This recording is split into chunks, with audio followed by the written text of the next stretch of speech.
The third interview that I did for Playboy, I believe it was third or maybe the fourth, was of Malcolm X, at a time when Malcolm was just coming into major prominence in the national periodicals and newspapers. When an interview of him appeared, among its readers was a book publisher who asked Malcolm if he would be willing to tell his life in book-length detail. Malcolm was hesitant at first, but he finally agreed that he would. And then, because I believe Malcolm associated me as the black writer who probably was affiliated more with major national magazine stories, he asked me if I would be willing to work with him on this book. I was pleased, honored, flattered to do so. And I would spend the next 2 years with Malcolm X, the first year interviewing him very exhaustively, the second year taking all that interview material, putting it out first in a very exacting chronology, breaking it up into what seemed to be logical chapter sections, and then studying each of those sections very intensively, and then writing vicariously first person as if I were he, a manuscript which hopefully would sound as if Malcolm had just sat down across a table and was trying to tell a reader his life as best he could recall it from earliest days. When the manuscript was finished, I went back down and worked with Malcolm. I was by now living upstate New York, and worked with him in a hotel. And he went across from first page to last, making this or that editing change with his favorite ballpoint pen, and at the bottom of each page putting his MX. And then he said to me, "I don't think I'm going to live to read this in print." Malcolm proved to be very prophetic, because it was less than 2 weeks later he was shot to death in the Audubon Ballroom. And the following morning after that, I sat down and began the most traumatic writing I have ever done in my life, calling forth as best I could reminiscings of having met and worked with this man, anecdotes and insights into him, put together in some kind of tumbling chronology. And that is that part which now appears at the end of that book, called the Epilogue. And the autobiography of Malcolm X was concluded and on its way into print. At that time, I had stepped into a period that most writers of books are familiar with. It's said that writing a book is like having a baby, and I think it's not a bad analogy. Something you've been very, very close with, you have indeed internalized, and all of a sudden, it's gone. And you, the writer, feel a void, a vacuum, and you don't quite know what to do with yourself. And it was in that situation now that a magazine gave me an assignment that took me to Washington, D.C. And I had interviewed someone a Saturday morning, and then the afternoon came and I had nothing particular to do, and I was down in an area of that city near the National Archives. I had never been in the building. I knew, of course, that it symbolized history, and I don't know what, but just some impulse sent me up those steep stairs. And I got into the lobby area, looked around, walked around, looking at the displays they have all the time of historical documents of one or another nature under glass there in the lobby. And then I went on up in the service area. And a young man came up to me at a desk and asked if he could help me. And it kind of startled me, because I really hadn't been expecting him to walk over there. And when he asked me, I wasn't about to tell him what I really had kind of kicking around in my head for a while. I wasn't going to say to him, I'm kind of curious about some slaves I've heard about from my grandmother when I was a boy. I said to him instead, I wonder if I might see the census record for Alamance County, North Carolina, in the year 1870. And he said that I could. Now, the reason I asked about that specific record was because it was the first census following the Civil War, and I knew that it was the first census in which black people had been listed by their names. Previous to this time, black people had been recorded in something called the slave schedule. The top of it would contain the name of their master, and then if he, say, for instance, of Talk had 5 slaves, there would be 5 X's in a vertical line, and to the right of each X, age, and so forth, that would describe that slave, but no name was given. Anyway, the young man said I could see these records in microfilm, and I went on up in the microfilm room. The records were delivered in the little cardboard boxes that they deliver this in, and I began threading microfilm into a machine, looking through the scope, and I'm looking down upon rows of lines of names after names after names of people long gone. There was a name, there was age, and some little identifying thing about them, and as I would turn the handle, it seemed to me almost mystic. these names in the handwriting of a census enumerator 1870, where the F's look like S's, and so that old-fashioned handwriting, which we've all seen, you have to kind of accustom yourself to reading it. And it began to dawn on me that each of these lines was somebody, some human being who had lived out a life. Some of them you could see by their birth age, they had lived long lives. Some had lived short lives, one thing or another. Sometimes you saw where little children had passed away in the course of a record, things like that. And what got to me was the feeling that they were moving along, walking. If I turned the handle slowly, they went in slow, stately tread. If I turned the handle more rapidly, they seemed to sprint along. And the thing just intrigued me, and I kept on doing it. And after I'd say about an hour, intriguing though it was, it had just gotten monotonous. And I decided I would just get up and leave, go on out. And thus I got up and started out of the archives. To this day, it gives me the quivers to reflect upon how easily I might have gone on out of that National Archives building and gotten back out on the sidewalk, and I'm sure if I had, I would never have given it another thought. But what happened, again, I think one of these meant-to-be things, was that in leaving, I happened to take a route that took me through a room where they do genealogical reading. And as I walked through this room, I had been in many libraries in my life. My peripheral vision caught something I'd never seen before. You know, we've all been in libraries lots, and you know how people in libraries loll back. We're trying to be comfortable as much as at ease as we can as we read whatever we have. But what I picked up as I went through this room was that everybody in that room was bent raptly, intently over the table, whatever they had, and they were studying with the most careful, intensive effort whatever they had. Some of those people had magnifying glasses in their hands, and they were going line by line, poring over this copy. And I could see that the documents they had were old things. They were letters, they were ledgers, they were scrolls, things of this nature. And somehow a thought just came to me, rather as a bubble might rise in a glass of water. And it was, these people are trying to find out who they are. And with that, I just kind of turned around and went back up into the microfilm room where I had been to start with. And the thing then was that the people hadn't moved my materials, and I began to thread them into the machine and turned the handle again and looked.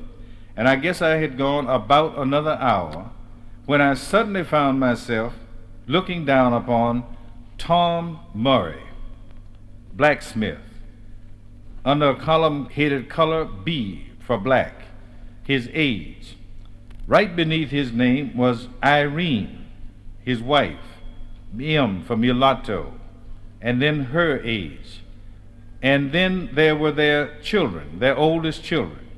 And I found myself recognizing names I'd heard about long time ago, but it didn't seem really to focus and hit on me until I got to the youngest of those children, was one whose name was Elizabeth, and she was age 6 on this record at this time.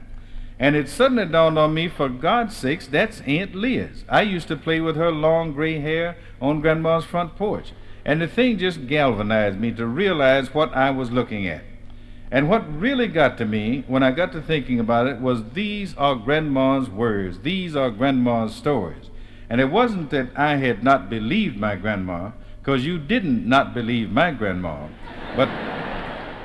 but the point was that there were the stories she had told in the National Archives on microfilm in official United States records, housed in the same building that kept the original Constitution, the Bill of Rights, and so forth. And the thing was something that just made me start taking notes, very brief notes of what the records were, which roll of microfilm, where it was to be found on that roll. And I made my way on back to New York. And the more I thought about that thing, the more my mind went back to where I had first heard all this, from Grandma and from all those old great aunts on the front porch in Henning. And now that I began to think of them, I began to realize what I'd known all the time, but never in a collective way, that with a single exception, all but one were dead. The only one that survived, the last survivor of those old ladies, was one whom we used to call Cousin Georgia. What I particularly remembered about Cousin Georgia was that she was the youngest among them. She was about 20-odd years my grandmother's junior, and I remembered also that Cousin Georgia was the one whose mouth ran like a trap hammer. You could hardly believe the way that lady talked. But they would never really let her get loose. They would always drown her out. They would say something collectively like, now you just be quiet because we know the story better than you, and we'll tell it and you listen. And she would get sputtering with indignation. Now, however, she was the only one left, and I knew that she was still alive. I'd heard this. And in my family, as in most families, there is somebody who knows where every cousin is. In my family, it's my immediate younger brother, George, and I called him, and he said, yes, she's in Kansas City on Everett Avenue. And so I had this driving compulsion to see Cousin Georgia. And I got on a plane, and I flew to Kansas City. And I never will forget the most moving experience it was that after the initial huggings and the kissings and the boy, you done growed up good, the minute that I told Cousin Georgia, spoke to her about the story, she was off and running as if we'd been sitting on that front porch the previous afternoon. She said, yeah, boy, that African, he say his name was Kente. He called the guitar coal. He called the river Cambi Bolongo. He say he was chopping wood for to make himself a drum when they cotched him, and all the rest of the story, told in her own colorful way. It was like echoes from boyhood. A difference was I was no longer a little boy just sitting behind my grandmother's chair ingesting the story, but I was now at least a fledgling writer, and I was taking notes of everything she said as best I could. And when Cousin Georgia finished, in the way that elderly people often can, she said something that would later become extremely meaningful to me. It was at this time extremely motivational to me. She looked at me and she said something about those who had been on that front porch with her and me. She spoke of them not as if they were dead, as I had been tending to think of them, but rather as if they maybe had just walked off stage somewhere behind a curtain or up in a balcony somewhere. She said, boy, your sweet grandma and all the rest of them, they sitting up there watching you. Now you get on out of here and do what you got to do. It was vague, it was amorphous, and yet it was supremely driving as a force. I didn't know quite how to translate it, but I went on back to New York, and the more I got to thinking about it, what is it I have, quote, got to do? And I got to thinking, of course, about the story. That was the trunk, the genesis of it all. And it seemed to me that the clues to doing something lay in those strange phonetic sounds always attributed to that African, speaking to his daughter, telling her the identification of things. And the more I thought about it, the seeming thing I had to do was get to lots of Africans, because many tongues were spoken in Africa. These sounds were obviously fragments of some tongue. Living in New York, I began to do what seemed to be natural to me. I began to go up to the United Nations lobby about quitting time. People were rushing off the elevators, rushing to get home. It was not hard to spot Africans. And every time I could, I'd stop one, and I'd tell him my little sounds. I suppose in a couple weeks I'd stopped a couple dozen Africans, each and every one of which took a quick look, quick listen, and took off. And I can understand that with me trying to tell them some alleged African sounds in a Tennessee accent. That wasn't going to get it. I have a friend, a master researcher, his name George Sims, who knew what I was trying to do, and he came up to me with a listing of people who in the academic world are known for their knowledge of African linguistics. I looked at the little thumbnail notes that he had with each one of them, and the one who intrigued me was a man born and reared in Belgium, partially educated there, then had moved to England.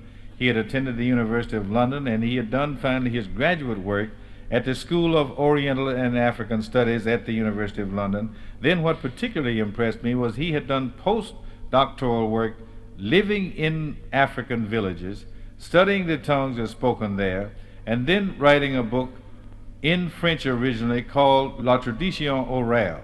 It was the oral tradition. And I found the man was in this country. His name, Dr. Jan Van Sina. He was at the University of Wisconsin. And I just felt this tremendous compulsion to see this man. I got on the phone, person to person, and after a while I'm talking with him.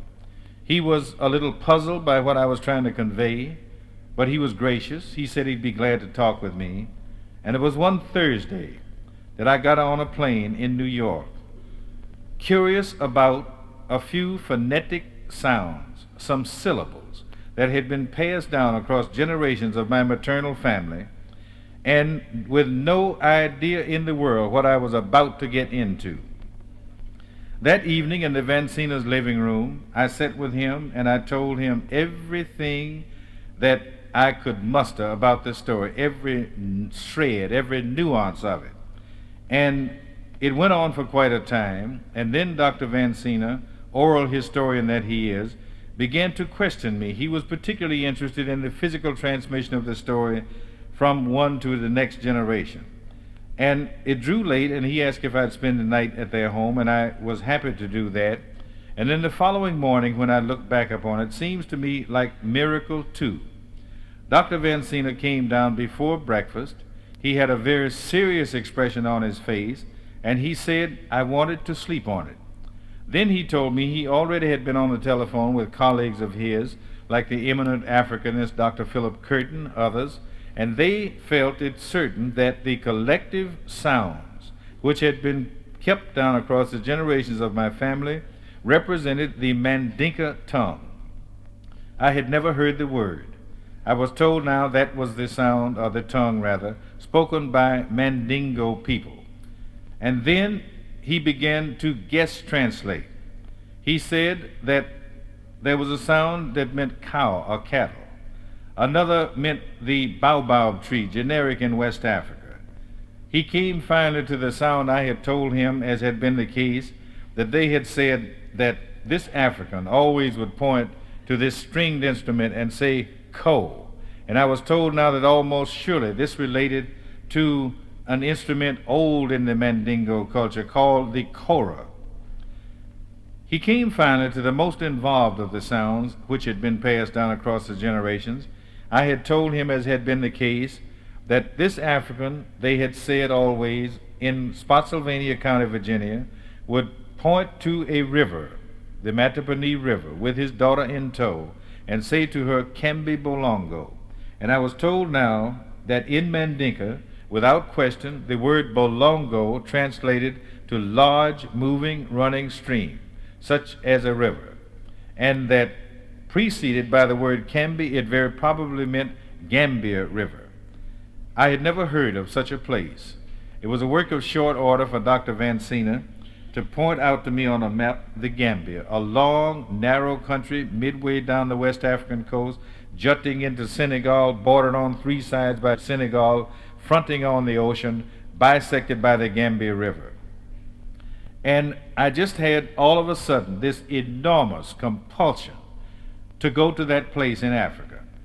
But at the same time, it was an ambivalent kind of feeling, because I didn't know, I hadn't thought about Africa, and I realized you don't just pop up in Africa, and I didn't know what to do. I knew I had to find somebody to help me, shepherd me, go with me. I finally wound up in Washington again in various lists I could find at the State Department, who referred me to various embassies, and I found that there were a considerable number, several thousands of African students in this country. And then I found that at that time, from that tiny country called the Gambia, there were exactly 12. And the one who physically was closest to me was at a place called Hamilton College in upstate New York, Clinton, New York. His name was Ibu Manga. I got to that campus one Thursday afternoon around 3:30 and practically snatched Ibu Manga out of an economics class. It took a while before I was able to get visas and stuff together, and then to get us on Pan American. And we flew to Dakar, Senegal. And then we got a light plane and flew over to Yundum, which serves the Gambia. We got in a van and went to the city of Bathurst, it was called at the time. Now it's Banjul, the capital city of the Gambia. Ibu Manga took me to his home. His father, Al-Haji Malik Manga, the people in that section are predominantly Muslim historically and today. Al-Haji Manga was most hospitable, and when he spoke with me, he got together 3 men whom he knew to be very knowledgeable of the history of the country, and I met with those men in the lounge of the little Atlantic Hotel. And there they sat in their robes, their pillbox hats, their shoes that with the toe kind of turns up and the heel is out. And I'm telling them, as I had told Dr. Van Sina, every shred, every nuance of that story which I first had heard as a little boy on a western Tennessee front porch. And these Africans listened most intently. When I finish with the story, it again gives me the quivers to reflect upon how tissue thin at times have been the hinges on which this whole adventure has swung. Because what these Africans reacted to was of that whole story a mere 2 syllables. They said, "Now there may be significance that your forefather said his name was Kinte." I said there was nothing more clear in the whole of the story or explicit than the pronunciation of his name. And they said, "Well, now look here. In our country, our oldest villages tend to be named for those families, those clans, which settled those villages centuries ago." And they got a little map and showed me, look, here is the village of Kinte Kunda. And another, here's the village of Kinte Kunda Jane Ya, and some other places with a Kinte prefix. Then they told me something of which I had never had the slightest dream, not the slightest comprehension. They told me how history has been kept for centuries in Africa. They told me about the existence of very old men who are called griots. It's spelled Griots. As they described them, griots seem to be like walking, living archives. They told me of men who are in a line of griots. The senior griot would be about late 60s, early 70s. Beneath him would be men at about decade intervals younger, down to a teenage boy. And that the boy would grow on up, mature, hearing the story of a large family clan told over and again until he began to tell parts of it, and a little more and a little more, until that boy one day hopefully would be the senior griot, able to talk for sometimes in some big family cases as much as 2 days without once repeating himself, telling in the most meticulous detail, in great microscopic detail, the story of a clan over a period of century or more. And when I heard such a thing, I was just staggered. And then they explained to me why I was so staggered. They said that I had come from this culture here where we live, where, as they put it, we have become so conditioned by the, quote, crutch of print, that we have almost forgotten what the human memory is capable of if, in fact, it is trained to know such things. And then these men told me that my forefather, having insisted that his name was Kinte, they would see what they could do to help me. And I came back to this country enormously bewildered. I just didn't know what to make of it. I was confused because the people whom I had met there in Africa were so at odds with all I had ever had as my own impressions of Africa and its peoples and its culture. Like most of us here, my main impressions of Africa, of the physically second largest continent on the face of earth, had been derived from Tarzan, from Jungle Jim, or things of that nature. And seriously, that was really the most I knew. And I was confused, and it seemed now I had to learn more. And I began a voracious period of reading, everything I could lay my hands on about Africa, West Africa, particular circa slavery. I can remember reading all day until my eyes hurt, and then sitting on the edge of my bed at night, looking at a map of Africa, studying how the countries interrelated physically, one against the other, within the other, so forth. And weeks passed. And then a letter came that I should come back as soon as I could. I wanted very much to come back, but I didn't have any money. I didn't have any way to get any money that I could see, certainly not the kind of money that involved going back. I had spent everything I had and could borrow on short notice to make the first trip. And I got to thinking now, I remembered something, that when I had been working at the Reader's Digest, one day at a kind of social gathering there, among the people present had been Mrs. DeWitt Wallace, the co-founder, or one of the 2 co-founders with her husband, Mr. Wallace, And Mrs. Wallace had commended me for an article I had written. It was one of the unforgettable characters, which I had written about an old cook under whom I had worked in the Coast Guard. His name was Scotty, an old sea dog type. And when she finished commending me, as she was leaving, she just had said to me, "If I can ever be of help to you, let me know." And I'd never forgotten that. And now I sat down and I wrote a rather embarrassed letter to Mrs. Wallace, explaining as best I could what was obviously a nebulous thing, the hope that maybe I might be able to make some connection in Africa based on a story told in West Tennessee in boyhood. It sounded so nebulous I was really embarrassed to send the letter. But as it turned out, Mrs. Wallace did remember, and she got in touch with some of the editors at the Reader's Digest, and they got hold of me, and I was asked to come up, and I did go. And at lunch I was supposed to talk an hour about my idea. I talked non-stop for about 3 hours. It just poured out of me. And I never will forget that afternoon those editors said to me, "We will gamble with you, or we will gamble on you." And they agreed that the Reader's Digest would support my travel expenses and give me a stipend per month for a year to see what could I do in the course of that year. And thus I went back to the Gambia. The same men with whom I had previously talked told me matter-of-factly that there was now found in a backcountry village an old griot knowledgeable of the Kinte clan story. When I heard that, I was ready to have a fit. "Where is he?" And they said, "He's in his village." And I would have expected here as an American magazine writer, they'd have had him there with a PR man for me to talk to. But I discovered now if I was to see him, I was going to have to do something I had never dreamed would fall my lot, and that was get together a kind of modified safari. It took me 3 days to rent a launch to get upriver, a lorry and Land Rover to get supplies by a roundabout land route there, and finally to hire a total of 14 people, 3 interpreters, one each expert in the Wolof, the Jola, and the Mandinka tongues. They said we'd meet in different places along the way. 4 musicians, because they told me in the back country these old men would not talk without music in the background, and and barrows and so forth. And we headed up the Gambia River on a morning, vibrating in a little launch called the Badiboo. And we now head on as our destination this village called Juffure, and we got to a village called Albreda, and there we set shore, went ashore, and then by and on foot we were headed toward that village, Juffure, where it was said this old man, the griot, lived.